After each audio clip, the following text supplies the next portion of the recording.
The headline reached the embassy before I did. It pulsed across the corridor screens in scandal-red glyphs, translated into 12 trade languages and one extremely uncharitable Terran summary. Alien general can't sit down after last night. Human failed me. The junior attaches had already formed a semicircle around the coffee printer, pretending not to read it while absolutely reading it, and the printer, traitor, chose that moment to jam and whistle steam like a kettle in on the joke. I kept walking. By the time I reached the lift, my comm chimed with 3 priority flags and one message from my mother that said, "Are you okay?" Which was impressive, considering she lived on a farm where the news arrived by solar courier and gossip traveled by tractor. Ambassador Reyes, the lift said in the voice of a very patient machine, "Your pulse suggests stress. Would you like a breathing exercise?" "Later," I told it. "Take me to Dock 4. The Vigilant hung there like a city turned on its side, all armored ribs and slow-turning lights. It belonged to the Threxian Union, and today it was supposed to host the closing ceremony of Operation Flintlock, 3 weeks of joint drills meant to prove that humans and Threxians could stand on the same line without someone misreading a gesture and starting a war. I had been the gesture reader, which is why the headline hurt, even if it was ridiculous. General Tor had not sat down because Threxians didn't sit. They braced. And if he was bracing, it meant he'd taken a hit. Or he was angry. Or both. The docks smelled like clean metal and ozone. Threxian Marines stood in their triangular ranks, 3 to a side, crests folded in formal repose.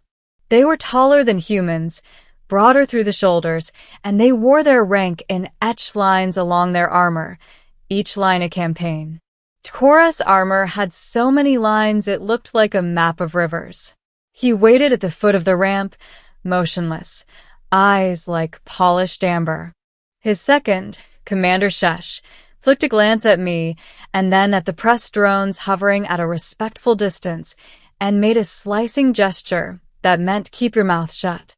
"General," I said, and bowed the way we'd agreed on. "You are here to explain," Tkor said. His voice was a low drumbeat that vibrated in my chest. "You are here to listen, and you are here to remember the difference." "The difference between what is said," he said, "and what is meant." We stood there while the dock machinery sighed, and the press drones pretended to be very interested in a coolant pipe. Finally, he turned and gestured up the ramp. "Walk." Inside the Vigilant, the corridors curved like the inside of a shell. Threxian architecture favored arcs and braces. Nothing stood alone. Everything leaned on something else, and that something leaned back. It was their philosophy made into walls. "Your people have a phrase," Tor said as we walked. "No good deed goes unpunished." "We have a lot of phrases," I said. "Some of them are defensive." "Last night," he said, "you proposed a test." I swallowed. "I proposed a demonstration. A symbolic one. Your endurance ritual. The Saddle of Thorns." "The Saddle of Thorns is not symbolic," he said. "It is a memory." The ritual, as it had been explained to me, was a controlled endurance trial. Threxian cadets braced against a curved frame studded with pressure nodes that could be tuned from discomfort to bone crushing, and they held. They held while reciting the names of their fallen. They held until their legs shook and their crests trembled, and the instructors decided the memory had been honored. Humans had a different relationship with pain. We did marathons and polar swims and 1,000 little competitions with ourselves. I had suggested a share version, something we could do together to prove that neither species would flinch at the other's methods. It had sounded good at the table. It had not sounded good when the medics arrived. "You set the nodes to Terran tolerances," Tor said. "Then you asked me to take the frame." "I did," I said. "Because you said your people adapt quickly. And because I believed."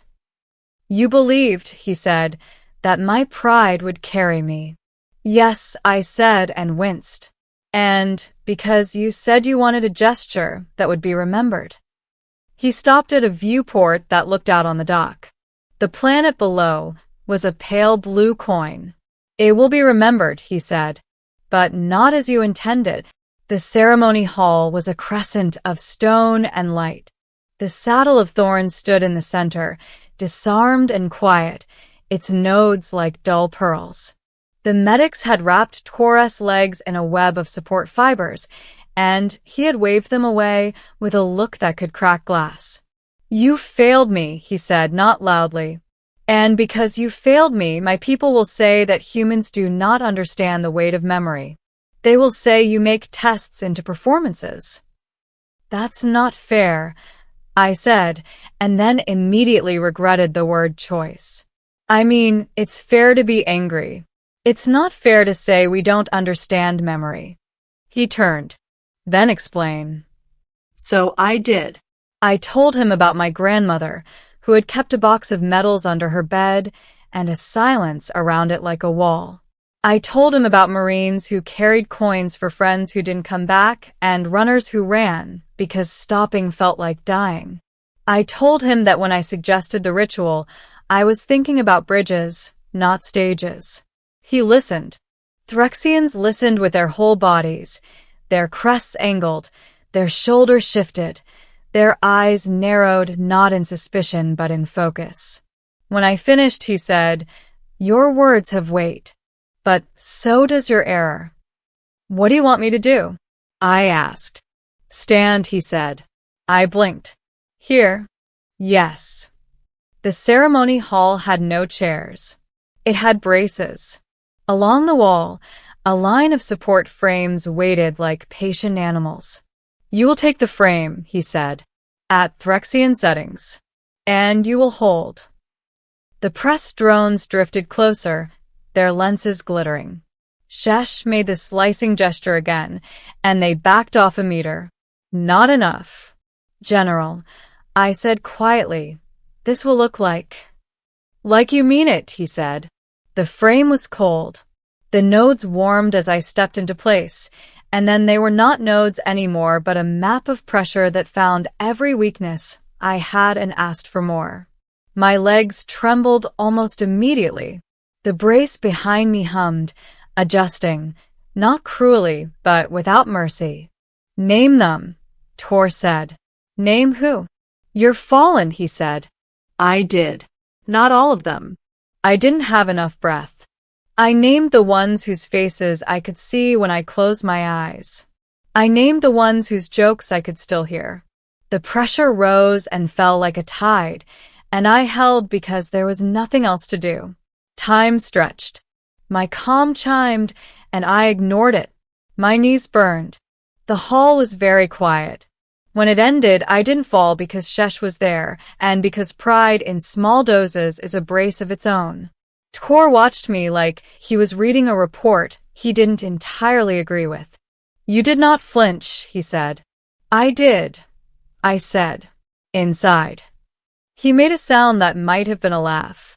We all do. The next morning, the headline arrived. And by noon, the story had become something else entirely. Someone had leaked a still from the med bay. Tor braced, me standing beside him, my hand on the support rail, his crest lowered in what a tabloid translator decided meant intimacy. The caption writers did the rest. By the time it crossed 3 networks, we were either locked in a scandal or had staged a melodrama for ratings. "I can't sit down after last night," the translation said, which was technically accurate and deeply unhelpful. "Human, you failed me," which was a quote taken from a private reprimand and given a spotlight and a drumroll. The Threxian Council called for an emergency session. So did our embassy. Operation Flintlock was suddenly less about drills and more about damage control. "Do you want me to deny it?"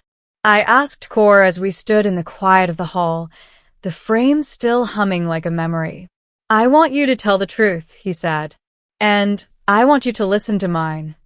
The council chamber was a bowl of voices. Threxians spoke in chords, humans in lines. The translators did their best to keep up. Shesh stood at Torah's shoulder like a carved thing. Our ambassador sat 3 seats down from me and looked like he had aged a year since breakfast. Tor spoke first. He did not mention the headline. He did not mention the med bay. He spoke about the ritual and about memory and about the difference between performance and proof. He said, "The human did not understand our frame. That is a failure." The human did stand when asked. That is not. There was a murmur, a shifting of crests.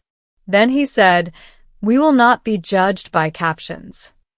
The room quieted. Our ambassador stood. He said the words we had prepared. He said them well. He said we were sorry, and that we would do better, and that we would not make a stage out of someone else's memory again. It might have been enough. It wasn't, because the vigilant sensors lit up like a winter festival. Unidentified craft, Shesh said. Vector, aggressive. The first impact shuddered through the hull. The second knocked a light free and sent it skittering like a coin. The council chamber became a mess of motion and sound. The press drones, loyal to chaos, swarmed. Pirates, as it turned out, or something that wore the name like a mask. Fast ships, dumb courage, and a hope that a joint operation meant confusion. They were not wrong. Stations. Tor roared, and the room obeyed like it had been waiting for the excuse. I found myself running not away but toward because I had learned something in the last 3 weeks. Threxian corridors were designed for bracing, and if you didn't lean, you fell. We reached a defensive node where human marines and Threxian guards had already formed a line. The pirates hit again, and a section of wall screamed as the stress web caught it. Reyes, Tor said, and there was no accusation in it this time. With me. We moved. He did not sit because he could not. He did not sit because he did not need to. He braced and moved and braced again, and I did the same, and for a wild, bright moment the ritual was not a frame but a corridor under fire. We held. When it was over, the pirates were gone, limping away with less than they had brought, and the Vigilant was still a ship and not a story. In the quiet that followed, in the med bay that smelled like clean and promises, Tor looked at his wrapped legs and then at me. "You failed me," he said, and this time it was not a quote. "Yes," I said. "I did." "You failed me by making my memory a spectacle," he said. "You did not fail me by standing. Do you see the difference now?" "Yes," I said. "I do." He nodded. "Then we will teach your people our frame. And you will teach us your marathons. And we will be careful with each other's weights." The headline never quite went away.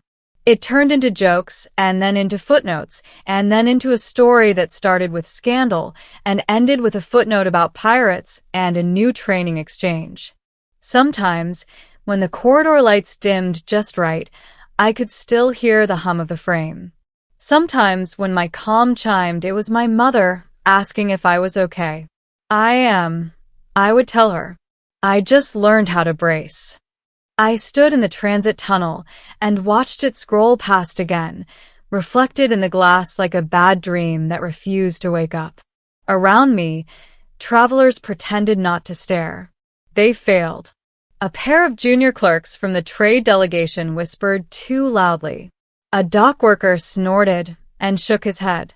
Somewhere, a camera drone adjusted its angle to get my reaction shot. I didn't give it one. My comm chimed. 3 priority alerts from the embassy. 1 message from my mother back on Earth that simply read, "Are you alive?" I sighed and kept walking. The Threxian flagship Vigilant hung in orbit like a city turned sideways, all layered armor and slow, patient lights. It had hosted the joint exercises for 3 weeks, Operation Flintlock, the biggest combined human-Threxian military cooperation in history. The whole point had been simple: prove we could fight together without accidentally starting a war with each other. And now the galaxy thought I'd insulted their most famous general so badly he couldn't sit down. Which, to be fair, was partially true. General Tor of the Threxian Union was not built like a human.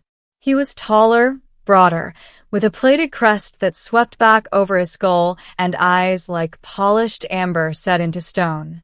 His armor was etched with campaign lines, each one a battle survived. By Threxian standards, he was a living archive. He was also waiting for me at the foot of the boarding ramp.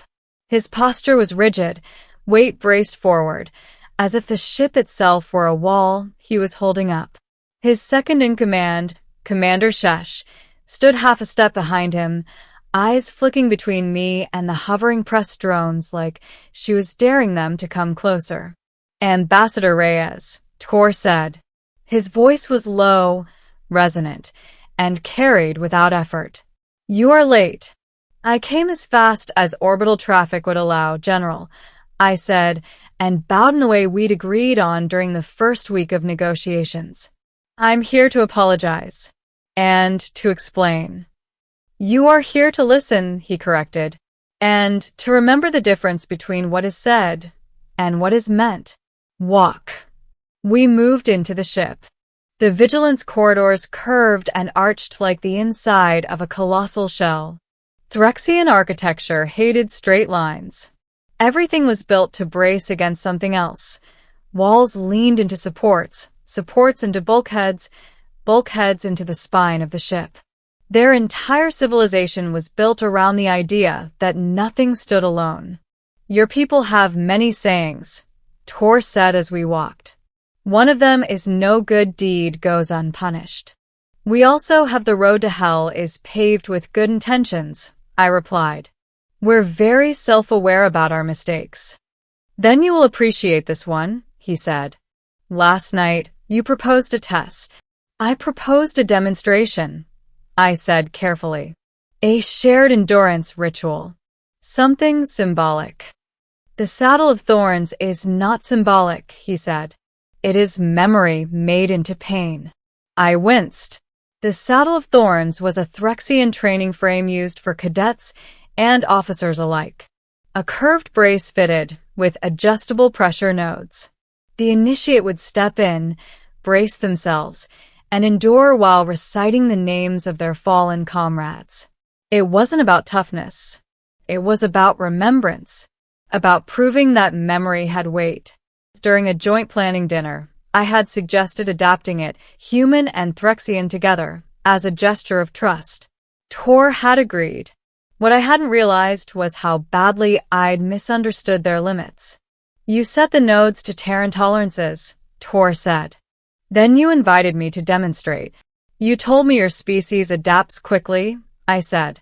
"And you said you wanted something memorable." "Yes," he said.